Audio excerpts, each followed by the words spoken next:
భవత్ media news కి స్వాగతం. Bulletin లో ముందుగా హెడ్లైన్స్.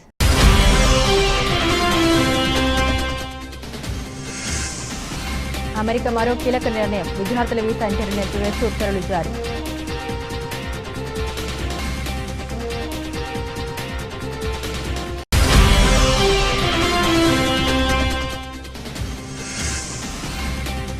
ఆ పని చేస్తే కెనడాకు golden dome free. Donald Trump offer.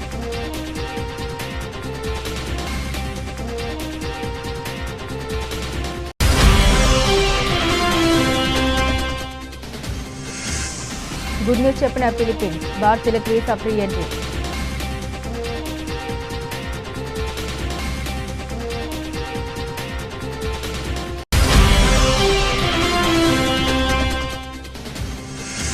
Medigadda బ్యారేజీపై ఎన్డీఏసీఏ నివేదిక భూటకమని తేలిపోయింది. Working president KTR.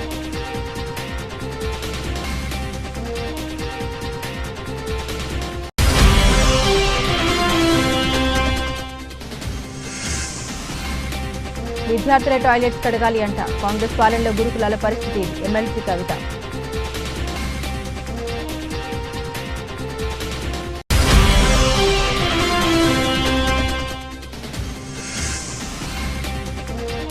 భారీగా తగ్గిన పుత్తడి. అంతర్జాతీయ మార్కెట్లో అతి విలువైన లోహాల ధరలు తగ్గుముఖం. అమెరికాలో డొనాల్డ్ ట్రంప్ సర్కార్ మరో కీలక నిర్ణయం తీసుకుంది. ప్రపంచవ్యాప్తంగా విద్యార్థుల వీసా ఇంటర్వ్యూలు తాత్కాలికంగా నిలిపివేసింది. ఈ మేరకు వివిధ దేశాల్లోని యూఎస్ ఎంబసీలకు ట్రంప్ సర్కార్ ఉత్తర్వులు జారీ చేసింది.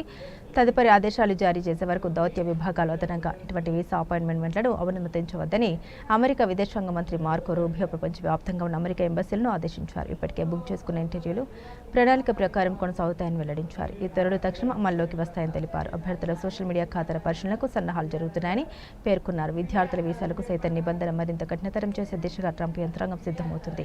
విదేశీ విద్యార్థుల సోషల్ మీడియా ఖాతాలపై ప్రత్యేకంగా దృష్టి పెట్టింది. విద్యార్థి వీసా కోసం దరఖాస్తు చేసుకున్న అభ్యర్థులు అందించిన వివరాలతో వారి సోషల్ మీడియా అకౌంట్లలో అమెరికా వ్యతిరేక భావజాలం తాలూకు వివరాలను అమెరికా ఇమిగ్రేషన్ విభాగ నిపుణులు విశ్లేషించనున్నారు. దరఖాస్తుదారుల సోషల్ మీడియా ఖాతాల పోస్టులు వ్యాఖ్యానాలను అధికారులు నిశ్చితంగా గమనించనున్నారు.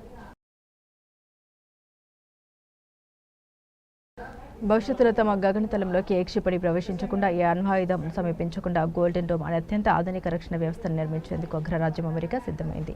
ఈ ప్రాజెక్టులో చేరేందుకు పొరుగు దేశమైన కెనడా కూడా ఆసక్తి కనబరిచింది. దాంతో అమెరికా అధ్యక్షుడు డొనాల్డ్ ట్రంప్ మళ్లీ విలీన డిమాండ్ లేవనెత్తారు. కెనడా తమ దేశంలో 51 రాష్ట్రంగా చేరితే గోల్డెన్ డోమ్ను ఉచితంగా పొందవచ్చని ఆఫర్ చేశారు. లేదంటే $61 బిలియన్ చెల్లించాల్సి ఉంటుందని తెలిపారు. అద్భుతమైన గోల్డెన్ డోమ్ వ్యవస్థలో కెనడా భాగం కావాలని తాను కోరుకుంటున్నామని, ఇదే విషయాన్ని ఆ దేశానికి చెప్పమని తెలిపారు. కానీ విడిగా ఉంటూ ఈ వ్యవస్థలో చేరాలంటే కెనడాకు $61 బిలియన్ మేర ఖర్చు అవుతుందని తెలిపారు. అదే అమెరికాలో 51 రాష్ట్రంగా చేరితే $1 కూడా చెల్లించాల్సిన అవసరం లేదని ట్రంప్ అన్నారు.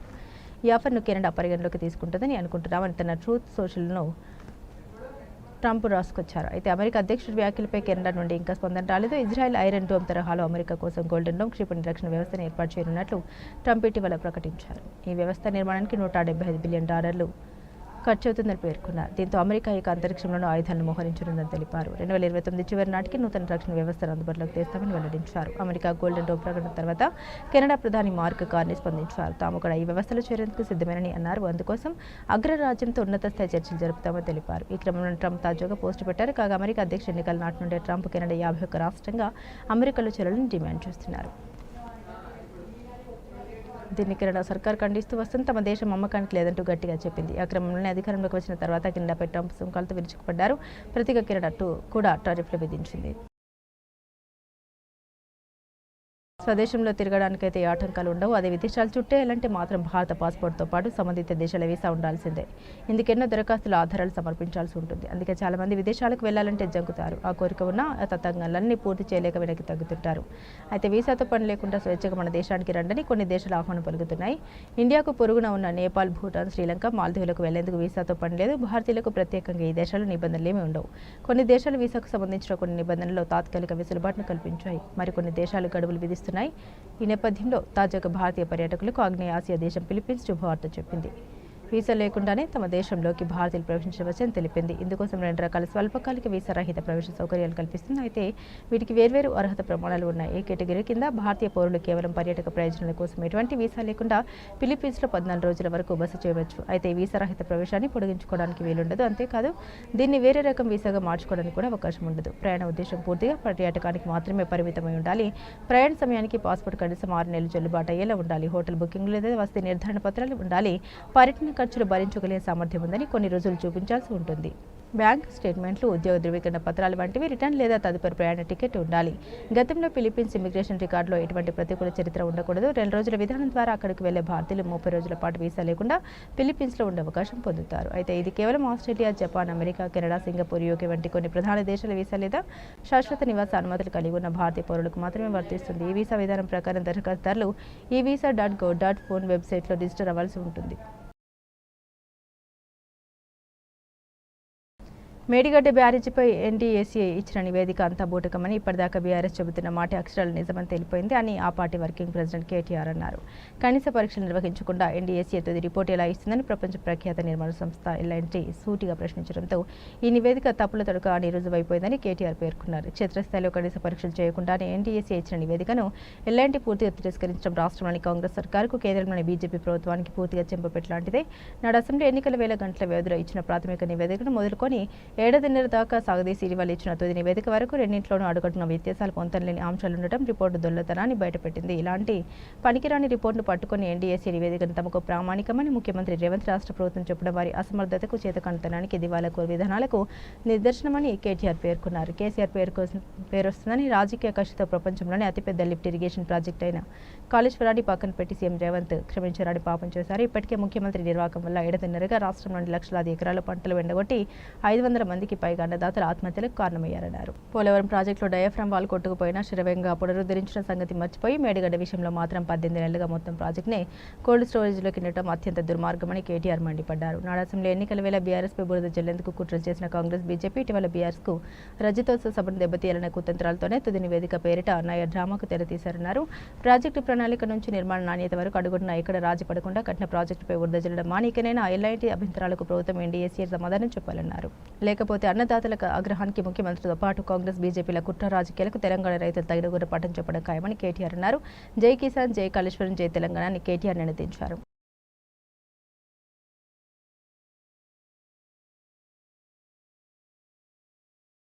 కాంగ్రెస్ పాలనలో రాష్ట్ర వ్యాప్తంగా ఉన్న సోషల్ వెల్ఫేర్ గురుకుల పాఠశాలలో ఉన్న పరిస్థితిపై బీఆర్ఎస్ ఎమ్మెల్సీ కల్వకుంట్ల కవిత స్పందించారు.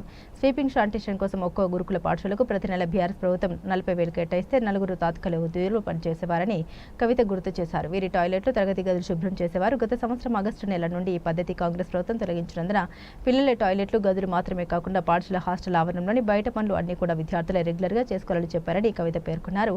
కామారెడ్డి జిల్లా బిక్కునూరు గురుకుల పాఠశాలని వాచ్మెన్ వాటర్ ట్యాంక్ క్లీన్ చేస్తూ ప్రమాదవశాత్తు మరణించగా మరొకరికి తీవ్ర గాయాలయ్యాయి. రాష్ట్రంలోని 240 గురుకుల విద్యాసంస్థల్లో అసిస్టెంట్ కేర్ టేకర్లను తొలగించి వారు చేసే వార్డెన్ పనుల్ని పిల్లలతో చేయించాలని చెబుతున్నారు. ఇప్పటివరకు వార్డెన్లు అన్ని రకాల నిర్వహణ చూసుకున్న పిల్లలు కమిటీగా ఏర్పడి క్వాలిటీ చెక్ చేసుకునే వారు, కానీ ఇకపై పిల్లలే వంటశాల నిర్వహణ మరియు మేస్ పనులు కూడా చేయవలసి వస్తుందన్నారు. శ్రమను గౌరవించడం నేర్పడం వేరు, విద్యార్థులతో వెట్టి చాకరీ చేయించడం వేరు. అసలు మొత్తంగా శానిటేషన్ వర్కర్స్ ను తొలగించి పనులు పిల్లలతో రెగ్యులర్గా చేయించడం నేరమని కవిత పేర్కొన్నారు. ఇక్కడ ఆడియోలో వర్షం చెప్పిన దాంట్లోనే సమాధానం ఉంది. బోర్డు తుడవడం, టాయిలెట్ కడగడం ఒకటి కాదు. పిల్లలు చదువుకునే చోట అందరూ వాడే టాయిలెట్లను వీరు క్లీన్ చేయగలరా? అది కూడా రెగ్యులర్గా. సోషల్ వెల్ఫేర్ హాస్టల్లో చదివే పిల్లలు ఏమైనా పోస్ట్ బ్యాక్గ్రౌండ్ నుండి వచ్చారా? వెళ్ళి కూర్చోగానే టేబుల్ పైకి ఫుడ్ రాత అనడం, ఎందుకు ఇలాంటి పనులు చేయాల్సిందే అని ఒక ఐఏఎస్ అనడం దుర్మార్గం. ఈ వివక్షల నుండి తప్పించడానికే కదా ఈ పిల్లలకు సాంఘిక సంక్షేమ హాస్టల్స్ ఏర్పాటు చేయించి చదివించేది. ఇది డిగ్నిటీ ఆఫ్ లేబర్ నేర్పడం కాదు, కుల వివక్ష, శ్రమ దోపిడీ మాత్రమే అని కవిత అన్నారు. కాళేశ్వరం ప్రాజెక్టులో మేడిగడ్డ బ్యారేజ్ కుంగిపోయిన ఘటనపై జరుగుతున్న విచారణలో కీలక పరిణామం చోటు చేసుకుంది. ఈ వ్యవహారంపై జస్టిస్ పీసీ ఘోష్ కమిషన్ ఎదుట హాజరు కావాలని మాజీ ముఖ్యమంత్రి కేసీఆర్ నిర్ణయించుకున్నారు. పలు దఫాలుగా రిటైర్డ్ ఇంజనీర్లు న్యాయ నిపుణులతో సంప్రదింపులు జరిపి వారి సలహాలు స్వీకరించిన అనంతరం జూన్ 5వ తేదీన విచారణకు హాజరు కావాలని ఆయన నిర్ణయించినట్లు బీఆర్ఎస్ పార్టీ వర్గాలు వెల్లడించాయి. మేడిగడ్డ బ్యారేజ్ కుంగుబాటు ఘటనపై జస్టిస్ పీసీ ఘోష్ నేతృత్వంలోని కమిషన్ ఇప్పటికే 100కు పై అధికారులు, ఇతర వ్యక్తులను విచారించింది. వారిలో చాలా మంది అప్పటి ప్రభుత్వ పెద్దల ఆదేశాల ప్రకారమే తాము నడుచుకున్నామని కమిషనర్కు తెలియజేసినట్టు సమాచారం. ఈ క్రమంలోనే మాజీ మాజీ ముఖ్యమంత్రి కేసీఆర్తో పాటు మాజీ మంత్రులు హరీష్ రావు, ఈటెల రాజేందర్లకు కమిషన్ ఇటీవల నోటీసులు జారీ చేసి వ్యక్తిగతంగా విచారణకు హాజరు కావాలని ఆదేశించింది. హరీష్ రావు, ఈటెల రాజేందర్ విచారణకు హాజరవుతారని ఇప్పటికే స్పష్టం చేయగా కేసీఆర్ నిర్ణయంపై ఉత్కంఠ నెలకొంది. గతంలో విద్యుత్ అవకతవకలపై నియమించిన కమిషన్ నోటీసులు ఇచ్చినప్పుడు కేసీఆర్ న్యాయస్థానాలు ఆశ్రయించి సుప్రీంకోర్టు నుంచి ఊరట పొంది విచారణకు హాజరు కాని నేపథ్యంలో కాళేశ్వరం కమిషన్ విషయంలో ఆయన వైఖరిపై సందిగ్ధత ఏర్పడింది. అయితే ఈసారి విచారణకు హాజరు కావాలని కేసీఆర్ నిర్ణయించుకున్నట్లు తెలుస్తోంది. దేశంలోని ఇతర ప్రాజెక్టుల నిర్మాణంలో ఉన్న వాటికి సంబంధించిన వివరాలను కూడా ఆయన సేకరించిన సమాచారం. కాగా మాజీ మంత్రి హరీష్ రావు జూన్ 9న కమిషన్ విచారణకు హాజరు కానున్నట్లు ఇప్పటికే ప్రకటించారు. తెలంగాణ రాష్ట్రంలోని రుద్రవరం గ్రామ పరిధిలోని జిల్లా పరిషత్ ఉన్నత పాఠశాల, మండల పరిషత్ ప్రాథమిక పాఠశాలలో 16 కోట్ల రూపాయల సీఎస్ఆర్ నిధులతో ఆదర్శ పాఠశాలగా తీర్చిదిద్దబోతున్నట్లు పట్టంచెరు శాసనసభ్యులు గూడెం మహిపాల్ రెడ్డి తెలిపారు. బుధవారం పట్టంచెరు మండలం పరిధిలోని రుద్రవరం గ్రామ పరిధిలో గల జిల్లా పరిషత్ ఉన్నత పాఠశాలలో స్థానిక మాజీ ప్రజాప్రతినిధులు, వివిధ శాఖల అధికారులు, ఎంవైకే లాటిక్రెట్ సంస్థ ప్రతినిధులతో కలిసి పరిశీలించారు. ఈ సందర్భంగా పాఠశాల నిర్మాణ ప్లాన్, మౌలిక వసతుల కల్పనపై చర్చించారు. ఈ సందర్భంగా ఆయన మాట్లాడారు. రుద్రవరం గ్రామ పరిధి నుండి జిల్లా పరిషత్ ఉన్నత పాఠశాల, మండల పరిషత్ ప్రాథమిక పాఠశాల, అంగన్వాడీ పాఠశాల భవనాలను ఆధునిక సాంకేతికతతో నిర్మించబోతున్నట్టు తెలిపారు. ఎంవైకే లాట్రికెట్ పరిశ్రమ సహకారంతో 16 కోట్ల అంచనా వ్యయంతో ప్రముఖ ఆర్కిటెక్చర్ సంస్థ కృతిక ద్వారా ఆధునిక వసతులతో నిర్మించనున్నట్టు తెలిపారు. జిల్లా పరిషత్ ఉన్నత పాఠశాలను 3 ఎకరాల 34 గుంటల స్థలంలో 43,378 చదరపు అడుగుల విస్తీర్ణంతో 15వ తరగతి గదులు, మండల పరిషత్ పాఠశాలను 1 ఎకరా 23 గుంటల స్థలంలో 26,586 చదరపు అడుగుల విస్తీర్ణంలో 10వ తరగతి గదులు నిర్మించబోతున్నట్టు తెలిపారు. వీటితో పాటు ఫుట్బాల్, బ్యాడ్మింటన్, కబడ్డీ కోర్టు నిర్మించబోతున్నట్టు తెలిపారు.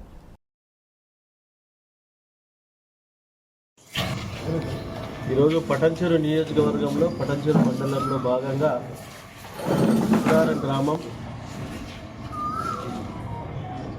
ఒక హై స్కూల్, ప్రైమరీ స్కూల్, అలాగే అంగన్వాడీ పాఠశాలను లాటిగ్రేటి ఇండస్ట్రీ వారు సిఎస్ఆర్ ఫండ్ ద్వారా ఒకటి తెలంగాణలో ఒక మోడల్ స్కూల్గా కట్టాలన్న ఆలోచనతో ఒక మంచి పేరు ప్రతిష్టలు ఉన్న ఆర్కిటెక్చర్ వాళ్ళతో డిజైనింగ్ చేసి పర్సనల్గా వాళ్ళు కన్స్ట్రక్షన్ డైలీ 7-8 మంది 10 మంది ఇంజనీర్లు, సైట్ ఇంజనీర్లు పెట్టి ఈ బిల్డింగ్ నిర్మాణం జరుగుతూ ఉంది. ఇది ఆల్మోస్ట్ ఇంచుమించు 15 నుంచి 16 కోట్ల రూపాయలతోటి ఇది పూర్తి నిర్మాణం అవుతుందని చెప్పి వాళ్ళు డిపార్ట్మెంటు, ఇంజనీరింగ్ డిపార్ట్మెంటు, కంపెనీ వాళ్ళు చెప్పడం జరుగుతూ ఉంది. మేము అనుకున్నది 14 crores అయినా 2 crores అయినా పర్వాలేదు, దీన్ని రాష్ట్రంలోనే ఒక మోడల్ పాఠశాలగా తీర్చిదిద్దాలనే ఆలోచనతో స్టడీ ఒకటే కాదు ముఖ్యము, దాంతోపాటు గ్రీనరీ, అలాగే స్పోర్ట్స్కి సంబంధించిన వాలీబాల్ కోర్టు కానీ, ఫుట్బాల్ మన షటిల్ కోర్టు కానీ, కబడ్డీ కోర్టు కానీ, ఇవన్నీ కూడా పిల్లలకు స్పోర్ట్స్లో పార్టిసిపేట్ చేయించి ఈ పాఠశాల చదువుతున్న పిల్లలకు అన్ని రకాల సౌలతులు కలిగించి ముందుకు తీసుకుపోవడానికి ఈ ప్రణాళిక సిద్ధం చేసుకొని ముందుకెళ్తా ఉన్నాం. తప్పకుండా ఇది రాష్ట్రంలోనే అతిపెద్ద మోడల్ పాఠశాలగా కాబోతూ ఉన్నది. చాలా సంతోషం. ఎందుకు చెప్తున్నాం అంటే పటాన్చెరు నియోజకవర్గం అంటే ఇక మెయిన్ రుద్రవరం పటాన్చెరు నియోజకవర్గం అంటే ఒక మినీ ఇండియా, మినీ భారతదేశం. 28 రాష్ట్రాలలో ఈ ప్రాంతంలో వారి ఉద్యోగాలు, వారి వ్యాపారాలు ఈ ప్రాంతంలో ఉంటున్నారు. వాళ్ళ పిల్లలందరికీ చదువుకుంటూ ఉంటారు. వాళ్ళందరికీ ప్రైవేటు పాఠశాల దీని ముందు ఏమాత్రం ఎక్కడ అంచనాలకు విరుద్ధంగా ఈరోజు ఈ పాఠశాల కాబోతూ ఉన్నది. కాబట్టి పూర్తి స్థాయిలో ఈ ప్రాంత పిల్లలు, ఈ ప్రాంత పేరెంట్స్ అందరూ ఈ పాఠశాల నిర్మాణమే అయ్యే సమయంలో కాకుండా ఇప్పుడు స్ట్రెంత్ పెంచుకొని మంచిగా చక్కగా బుద్ధిగా చదువుకొని మంచి రిజల్ట్ తీసుకురావాలి, ఈ ప్రాంతానికి మంచి పేరు తీసుకురావాలి అని కోరుకుంటూ ఈ ప్రాంతంలో ఈ కంపెనీ యాజమాన్యానికి, అలాగే ఇంజనీరింగ్ డిపార్ట్మెంట్కి, స్థానిక నాయకులకు అందరికీ పేరు పేరున ధన్యవాదాలు. నెల్లూరు కేంద్ర కార్యక్రమంలో మాజీ మంత్రి కాకాని గోవర్ధన్ రెడ్డితో YSRCP Nellore city incharge MLC Parvathareddy Chandrasekhar Reddy ములాఖాత్ అయ్యారు. ఎమ్మెల్సీ పర్వతిరెడ్డి చంద్రశేఖర్ రెడ్డి మాట్లాడారు. కాకాని గోవర్ధన్ రెడ్డి ఎంతో ధైర్యంగా ఉన్నారని తెలిపారు. చేయని తప్పుకు అక్రమ కేసు బనాయించి కూటమి ప్రభుత్వం కాకాని గోవర్ధన్ రెడ్డి గారిని జైల్లో పెట్టిందన్నారు. ఈ కేసులో కాకాని గోవర్ధన్ రెడ్డికి ఎలాంటి సంబంధం లేదని, కక్షపూర్తంగానే ఇరికించారని అన్నారు. మైన్స్ కేసుకు సంబంధించి గత ప్రభుత్వంలోనే విచారణ జరిగి ఎలాంటి అక్రమాలు చోటు చేసుకోలేదని అధికారులు రిపోర్ట్ ఇచ్చారని, అయినప్పటికీ కూటమి ప్రభుత్వం ఇచ్చిన తర్వాత కక్ష సాధింపు చర్యలో భాగంగా కేసు నమోదు చేసిందన్నారు. కూటమి ప్రభుత్వం ఇచ్చిన హామీలు అమలు చేయకపోవడంతో ప్రశ్నిస్తున్న గొంతును నొక్కాలని ప్రభుత్వం ఈ అక్రమ కేసు బనాయించిందన్నారు. ఈ కేసులో కాకని గోవర్ధన్ రెడ్డి క్లీన్ చిట్తో బయటకు వస్తారని తెలిపారు. జైల్లో కాకని గోవర్ధన్ రెడ్డిని కలిసినప్పుడు కార్యకర్తలకు అండగా ఉండి వైఎస్ఆర్ కాంగ్రెస్ పార్టీ కార్యక్రమాలను ప్రజల్లోకి మరింత విస్తృతంగా తీసుకెళ్లాలని సూచించారని తెలిపారు. ఈరోజు ముల్లాఖత్తులో గోవర్ధన్ రెడ్డి గారిని కలవడం జరిగింది. గోవర్ధన్ రెడ్డి గారు చాలా ధైర్యంగాను చాలా మనోధైర్యంతో కూడా ఉన్నారు. ఎందుకంటే ఈ కేసు అక్రమం కేసు అని ప్రజలందరికీ కూడా తెలుసు. ఒక జిల్లాలోనే కాదు రాష్ట్ర వ్యాప్తంగా అందరికీ కూడా తెలుసు. ఎక్కడ కూడా ఆయన మైనింగ్ చేసింది కానీ ఆయన మైనింగ్కి సంబంధించి పర్మిషన్స్ ఇస్తూ సంతకాలు పెట్టడం కానీ ఇలాంటివి ఏమీ లేవు. ఏదో ఒక కేసును పెట్టాలని సంవత్సరం రోజులుగా వెతికి ఏ కేసు కూడా దొరక్క లాస్ట్కి ఇది పాత కేసు, గత ప్రభుత్వమే దీని మీద విచారణ చేసి దీంట్లో ఏం జరగలేదని చెప్పి గత ప్రభుత్వంలోనే తెలిసినటువంటి కేసుని మళ్ళీ అదే అధికారుల దగ్గర మళ్ళీ కేసు పెట్టించడం, ఆ కేసుని తీసుకొని వచ్చి దాంట్లో కూడా ఆ కేసులో జస్ట్ అదొక పెనాల్టీలు వేసి వదిలేస్తారన్న ఆలోచనతో దాంట్లో ఎస్సీ ఎస్టీ కేసుని కానీ అలానే జెలటిన్ స్టిక్స్తో బ్లాస్ట్ చేయాలనే ఆలోచన చేసినారని వీటన్నిటిని సెక్షన్స్ అన్నింటినీ కూడా యాడ్ చేసి బెయిల్ రాకుండా లోపల నిర్బంధించాలన్న ఆలోచనతో పెట్టినటువంటి కేసే తప్ప ఇంకోటి కాదని ప్రజలందరికీ తెలుసు. ఈ విషయం ఆయనకు కూడా తెలుసు. అయితే ఈ కేసు మీద చట్టపరంగా పోరాటం ఖచ్చితంగా చేయడం కూడా జరుగుతుంది. అదేవిధంగా గోవర్ధన్ రెడ్డి గారు మాట్లాడిన అరగంట సేపట్లో కూడా ప్రజల గురించి కానీ అలానే కార్యక్రమాల గురించి కానీ పార్టీ గురించి ఆయన మాట్లాడడం జరిగింది. అంటే యథావిధిగా సర్వేపల్లి కాన్స్టిట్యున్సీలో ఉన్నటువంటి కార్యకర్తలకు కానీ నాయకులకు కానీ ఒక భరోసాను కల్పిస్తూ అక్కడ యాక్టివ్గా ఉండడం, అలానే జిల్లాలో కూడా మన పార్టీ ఎప్పుడైతే ఇంతకుముందు లాగానే పార్టీ కార్యక్రమాలు వాటన్నిటిని కూడా చేయాలనే ఆలోచనతో ఆయన డిస్కస్ చేయడం కూడా జరిగింది. తప్పకుండా గోవర్ధన్ రెడ్డి గారి ఆలోచనలు ఆశయాలన్నీ కూడా తెలుసు. వాటన్నింటినీ బేస్ చేసుకొని తప్పకుండా రాబోయే రోజుల్లో కార్యక్రమాలు కూడా చేయడం జరుగుతుంది. అదేవిధంగా జూన్ 4వ తారీఖున వెన్నుపూట దినాన్ని కూడా నిర్వహించాలని జగన్మోహన్ రెడ్డి గారు నిర్ణయం తీసుకోవడం జరిగింది. దాని గురించి కూడా గోవర్ధన్ రెడ్డి గారు డిస్కస్ చేస్తారు. అది నెల్లూరు జిల్లాలో చక్కగా చేయాలని ఆయన కొన్ని సలహాలు కూడా చెప్పడం జరిగింది. అలా గోవర్ధన్ రెడ్డి గారు ఎప్పుడు కూడా ఇంతకుముందు కానీ ఇప్పుడు కానీ ఎప్పుడైనా కూడా ఆయన ఒకటే ఆలోచిస్తారు. పార్టీ కమిట్మెంట్ ఒకటి, ప్రజలకు సంబంధించినటువంటి కమిట్మెంట్ ఒకటి. అలా ఒక మంచి కమిట్మెంట్ ఉండే లీడర్ ఇలా అక్రమ కేసుల్లో లోపల పెట్టడం అంత మాత్రాన ఎవరు కూడా వైఎస్ఆర్సీపీ పార్టీ నాయకులు కానీ కార్యకర్తలు కానీ వెనకడిగేసేది ఉండదు. పార్టీ ఈరోజు అధికారంలో ఉన్న పార్టీ ఒకటే ఆలోచిస్తూ ఉంది. వాళ్ళు ప్రశ్నించే వాళ్ళు ఎక్కువ అవుతా ఉన్నారు. ప్రజలందరూ కూడా రోడ్డు మీదకి వస్తూ ఉన్నారు. వీటన్నిటిని నిలుపుదల చేయాలంటే ఎవరైతే మాట్లాడుతుంటారో వాళ్ళ మీద అక్రమ కేసులు పెట్టాలనే ఆలోచనతోనే ఈ కేసులు ఇట్లాంటివన్నీ కూడా పెట్టడం జరిగింది. అంత మాత్రమే ఎవరు కూడా పార్టీలో ఆలోచించి భయపడే వాళ్ళు ఎవరు లేరు. ప్రజలు కూడా ఎవరు కూడా ఆలోచించరు. తిరుగుబాటు అయితే వస్తుంది ఇట్లా చేసుకుంటూ పోతే. సో తప్పకుండా నెల్లూరు జిల్లాలో వైఎస్ఆర్ కాంగ్రెస్ పార్టీ తరఫున కానీ అలానే సర్వేపల్లి కాన్స్టిట్యున్సీలో కూడా ఆ పార్టీ క్యాడర్ని కానీ అందరినీ కూడా యాక్టివ్గా ఉంచడానికి గోవర్ధన్ రెడ్డి గారు కొన్ని సూచనలు సలహాలు కూడా చెప్పడం కూడా జరిగింది. తప్పకుండా వాటన్నింటినీ ప్లేస్ చేసుకొని రాబోయే రోజుల్లో వైఎస్ఆర్ కాంగ్రెస్ పార్టీ కార్యక్రమాలన్నింటినీ కూడా చక్కగా నిర్వహించేందుకు నెల్లూరు జిల్లాలో ప్రయత్నించుకుంటుంది. తాళం వేసి ఉన్న ఇళ్లను టార్గెట్ చేస్తూ దొంగతనాలకు పాల్పడుతున్న అంతర్రాష్ట్ర దొంగలను అరెస్టు చేసినట్లు వరంగల్ ఏసీపీ నందిరామ్ నాయక్ తెలిపారు. వరంగల్ మట్టెవాడ పోలీస్ స్టేషన్లో ఏర్పాటు చేసిన మీడియా సమావేశంలో నిందితుల వివరాలు వెల్లడిస్తే నెల 11వ తేదీన వరంగల్ నగరంలోని బ్యాంక్ కాలనీలో తాళం వేసి ఉన్న ఇంట్లో చోరీ జరిగిన కేసును ఛేదించినట్లు దొంగతనాలకు పాల్పడింది అంతర్రాష్ట్ర దొంగలని వరంగల్ ఏసీపీ నందిరామ్ నాయక్ పేర్కొన్నారు. వరంగల్ రైల్వే స్టేషన్ పరిసర ప్రాంతాల్లో అనుమానాస్పదంగా తిరుగుతున్న ఇద్దరు వ్యక్తులను అదుపులోకి తీసుకుని విచారించగా నేరస్తులు మహారాష్ట్ర, మధ్యప్రదేశ్ జిల్లాలకు చెందిన వెంకటి రామ్ గోద్మారే, షిరాలి సయ్యద్ మోతీ రహీంగా గుర్తించామని వారి వద్ద నుండి 8 లక్షలు విలువ చేసే 9 తులాల బంగారం, 1000 రూపాయల నగదు స్వాధీనం చేసుకుని రిమాండ్కు తరలించినట్లు వరంగల్ ఏసీపీ నందిరామ్ నాయక్ తెలిపారు. సుమారు 7 గంటల సమయంలో మటవాడ పోలీస్ స్టేషన్ పరిధిలోని బ్యాంక్ కాలనీలో బయ్యస్వామి గారి ఇంట్లో కొంతమంది గుర్తు తెలియనటువంటి దొంగలు దొంగతనం చేసిందనేటువంటిది కంప్లైంట్ రావడం జరిగింది. దాంట్లో 10 తులాల బంగారము సుమారుగా దొంగలు ఎత్తుకపోయారని చెప్పేసి మటవాడ పోలీస్ స్టేషన్లో అదే రోజు వచ్చి కంప్లైంట్ ఇవ్వడం జరిగింది. ఆ కంప్లైంట్ పైన మా మటవాడ సిఐ గారు కేసు నమోదు చేసి ఎస్ఐ నవీన్ ఆధ్వర్యంలో ఒక డెడికేటెడ్ టీమ్, ఈ దొంగలను పట్టుకోవడానికి ఒక డెడికేటెడ్ టీమ్ను ఫామ్ చేసి ఈ కేసు ఛేదించడానికి ఎఫర్ట్స్ స్టార్ట్ చేయడం జరిగింది. అందులో భాగంగానే మా టీం అన్ని రకాల ఎవిడెన్సెస్, ఇటు టెక్నికల్ ఎవిడెన్స్, అటు హ్యూమన్ ఇంటెలిజెన్స్, అన్ని రకాల ఎవిడెన్సెస్తోని ఈ నేరస్తులను గుర్తించడం జరిగింది. వెంకటి రామ గోద్మా ఇతని మధ్యప్రదేశ్, షేరాలి సయ్యద్ మోతీ అలియాస్ రహీం ఈయనది మహారాష్ట్ర. వీళ్ళు ఇద్దరు కూడా చాలా ముఖ్యమైనటువంటి నేరస్తులు. వీళ్ళపైన గతంలో చాలా నేరాలు ఉన్నాయి. ఈ సయ్యద్ మోతీ అలియాస్ రహీం పైన 2 మర్డర్ కేసులు కూడా మహారాష్ట్రలో నమోదు అయి ఉన్నాయి. సో వీళ్ళిద్దరూ వరంగల్ రైల్వే స్టేషన్కి వచ్చి, యాక్చువల్లీ వీళ్ళ మోడస్ ఆపరెండి ఎట్లుంటుందంటే, ఏదో ఒక ట్రైన్ ఎక్కడము, రైల్వే స్టేషన్లో దిగడము, సమీపంలో ఉన్నటువంటి కాలనీకి వెళ్ళడము, ఒక ఇల్లు సెలెక్ట్ చేసుకోవడము, ఆ ఇంట్లో దొంగతనం చేసుకొని మళ్ళీ తిరిగి వెళ్ళిపోవడము వీళ్ళ మోడస్ ఆపరెండి. అదే రకంగా వీళ్ళిద్దరు కలిసి ట్రైన్లో వరంగల్ రైల్వే స్టేషన్కి వచ్చి 11వ తారీఖు మేన రైల్వే స్టేషన్లో దిగిన తర్వాత వాళ్ళు నడుచుకుంటూ మన బ్యాంక్ కాలనీకి వచ్చి ఈ బయ్యస్వామి గారి ఇంటిని సెలెక్ట్ చేసుకొని వాళ్ళ ఇంట్లో ఎవరు లేనిది చూసి తాళాలు పగలగొట్టి ఇంట్లోకి దూరి ఉన్నటువంటి 10 తులాల బంగారాన్ని ఎత్తుకొని పోవడం జరిగింది. సో దానిపైన మా inspector and Naveen SI team workout చేసి వీళ్ళను ఇద్దరిని కూడా గుర్తించడం జరిగింది. వీళ్ళను చాలా ఎఫర్ట్స్తోని మరి వీళ్ళ ఇద్దరిని ఈరోజు అరెస్ట్ చేయడం జరిగింది. వీళ్ళ దగ్గర ఇంటాక్ట్ ప్రాపర్టీ ఏదైతే ఇంట్లో నుంచి బంగారం పోయిందో సేమ్ ఇంటాక్ట్ ప్రాపర్టీని ఆ ఇద్దరు నేరస్తుల దగ్గర ఈరోజు స్వాధీనం చేసుకొని వాళ్ళని ఈరోజు రిమాండ్ పంపడం జరుగుతూ ఉంది.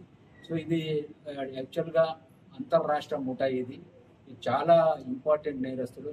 సో విత్ ఇన్ షార్ట్ పీరియడ్లో మనకు 15 డేస్లోనే ఇంపార్టెంట్ క్రైమ్ను నిజంగా కూడా మా inspector Gopi and SI Naveen ఆధ్వర్యంలో ఎంతో నైపుణ్యాన్ని ప్రదర్శించి చాలా చాకచక్యంగా ఈరోజు ఇద్దరు నేరస్తులను పట్టుకొని ఇంటాక్ట్ ప్రాపర్టీని. ఆంధ్రప్రదేశ్లో కాంగ్రెస్ పార్టీకి పూర్వ వైభవం తీసుకొచ్చి క్షేత్రస్థాయిలో పార్టీని బలోపేతం చేసే దిశగా ఏపీ కాంగ్రెస్ కమిటీ అధ్యక్షురాలు వైఎస్ షర్మిల కీలక అడుగులు వేస్తున్నారు. రాష్ట్ర వ్యాప్తంగా అన్ని జిల్లాలను కలుపుతూ విస్తృత పర్యటనకు శ్రీకారం చుట్టనున్నారు. ఈ పర్యటన ద్వారా పార్టీ శ్రేణుల్లో నూతన ఉత్సాహం నింపడంతో పాటు ప్రజలతో మమేకమై వారి సమస్యలను నేరుగా తెలుసుకోవాలని షర్మిల లక్ష్యంగా పెట్టుకున్నారు. వైఎస్ షర్మిల చేపట్టనున్న ఈ రాష్ట్ర స్థాయి పర్యటన జూన్ 9న చిత్తూరు జిల్లా నుండి ప్రారంభమవుతుందని కాంగ్రెస్ పార్టీ రాష్ట్ర కార్యాలయం అధికారికంగా వెల్లడించింది. అక్కడి నుండి వరుసగా రాష్ట్రంలోని అన్ని జిల్లాలు ఆమె పర్యటిస్తారు. ఈ సుదీర్ఘ పర్యటన జూన్ 30న కృష్ణా జిల్లా మచిలీపట్నంలో ముగుస్తుంది. ఆ రోజు అక్కడ నిర్వహించే ముగింపు సభకు పార్టీ పెద్దలు హాజరు కానున్నట్లు సమాచారం. మొత్తం 22 రోజుల పాటు సాగే ఈ యాత్రలో షర్మిల ప్రతి జిల్లాలోని పార్టీ నాయకులు, కార్యకర్తలతో ప్రత్యేకంగా సమావేశమవుతారు. అంతేకాకుండా ప్రజలను కలిసి వారి సాధక బాధల్ని వింటూ కాంగ్రెస్ పార్టీ ఆవశ్యకతను వారికి వివరించనున్నారు. ఈ పర్యటన వెనుక పలు కీలక లక్ష్యాలు ఉన్నాయని ఆ పార్టీ వర్గాలు తెలిపాయి. ప్రధానంగా క్షేత్రస్థాయిలో పార్టీ కేడర్ను ఉత్తేజపరచడం, ప్రజల సమస్యలు విని అర్థం చేసుకోవడం, పార్టీ కార్యక్రమాలు ప్రజల్లోకి బలంగా తీసుకెళ్లడం, అలాగే కాంగ్రెస్ పార్టీకి నూతన జవసత్వాలు అందించడం ఈ పర్యటన ముఖ్య లక్ష్యమని పేర్కొన్నారు. ఈ పర్యటన ద్వారా రాష్ట్రంలో కాంగ్రెస్ పార్టీకి మళ్లీ పూర్వపు బలం చేకూరుతుందని పార్టీ శ్రేణులు ధీమా వ్యక్తం చేస్తున్నాయి. గత 4 రోజులుగా పెరుగుతూ వచ్చిన బంగారం ధరలు భారీగా తగ్గాయి. అంతర్జాతీయ మార్కెట్లో అతి విలువైన లోహాల ధరలు తగ్గుముఖం పట్టడంతో దేశీయంగా దిగొచ్చాయి. ఢిల్లీ బులియన్ మార్కెట్లో తులం బంగారం ధర 800 దిగొచ్చి 98,500గా నమోదైంది. ఈ విషయాన్ని ఆల్ ఇండియా సరఫరా అసోసియేషన్ వెల్లడించింది. అలాగే 99.5% స్వచ్ఛత కలిగిన 10 గ్రాముల బంగారం ధర ₹800 దిగొచ్చి 98,000గా నమోదైంది. బంగారంతో పాటు వెండి ధరలు కూడా భారీగా దిగొచ్చాయి. పారిశ్రామిక వర్గాలు నాణ్యాల తయారీదారుల నుండి కొనుగోలు నిలిచిపోవడంతో కిలో వెండి $1,370 తగ్గి 99,000గా నమోదైంది. ఔన్స్ గోల్డ్ ధర $45 కరిగిపోయి $3,296.92గా నమోదైంది. స్టాక్ మార్కెట్ల వరుస ర్యాలీకి బ్రేక్ పడింది. బ్యాంకింగ్, ఐటీ, వాహన రంగ షేర్లలో ప్రాఫిట్ బుకింగ్ జరగడంతో వరుసగా 2 రోజులుగా పెరుగుతూ వచ్చిన సూచీలు భారీగా నష్టపోయాయి.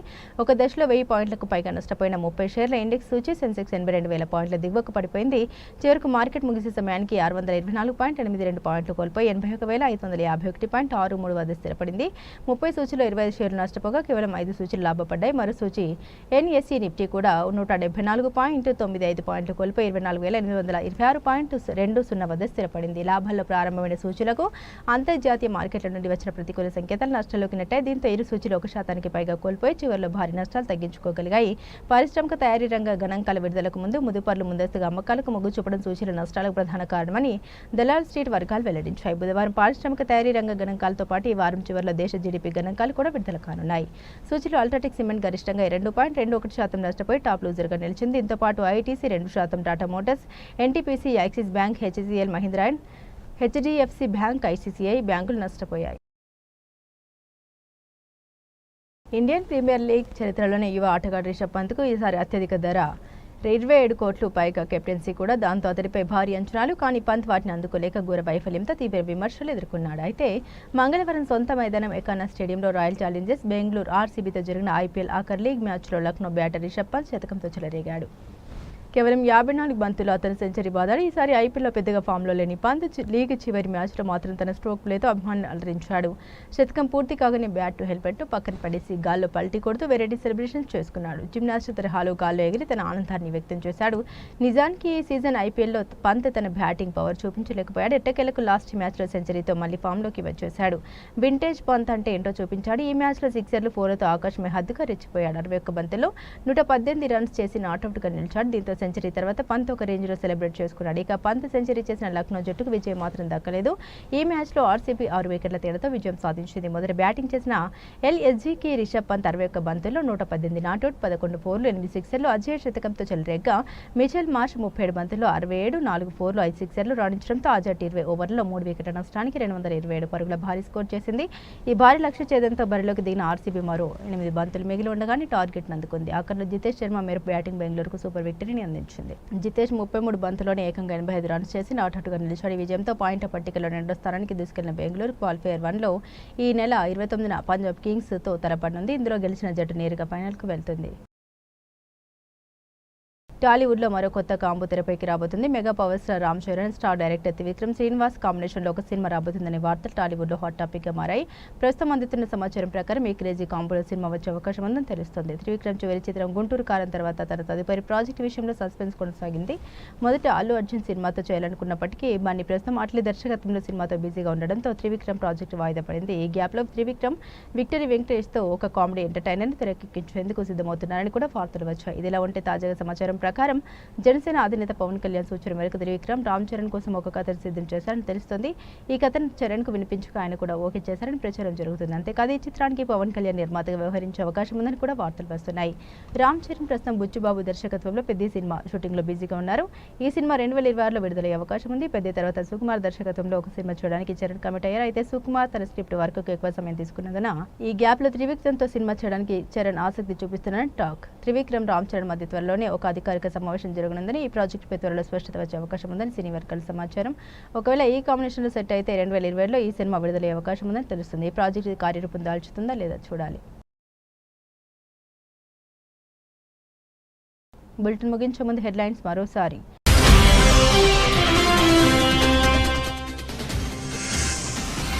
అమెరికా మరో కీలక నిర్ణయం, విద్యార్థుల వీసా ఇంటర్వ్యూ నిలిపివేస్తూ ఉత్తర్వులు జారీ.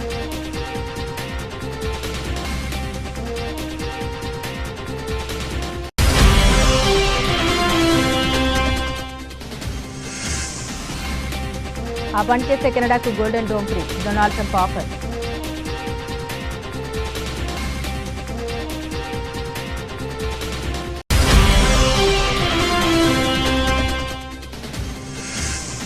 గుడ్ న్యూస్ చెప్పిన ఫిలిప్పీన్స్, భారతీయులకు వీసా ఫ్రీ ఎంట్రీ.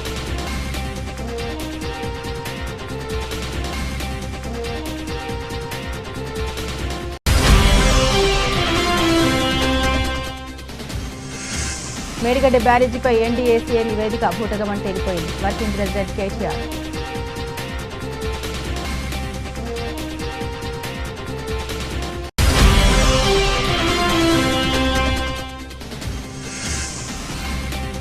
విద్యార్థుల టాయిలెట్స్ కడగాలి అంట, కాంగ్రెస్ పాలనలో గురుకులాల పరిస్థితి, ఎమ్మెల్సీ కవిత.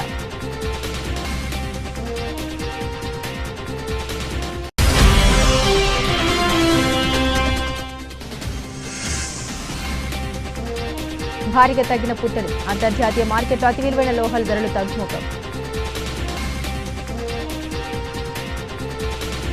ఇవి బులెటిన్లోని విశేషాలు. తిరిగి మరో బులెటిన్తో మళ్ళీ కలుసుకుందాం. అంతవరకు సెలవు. నమస్కారం.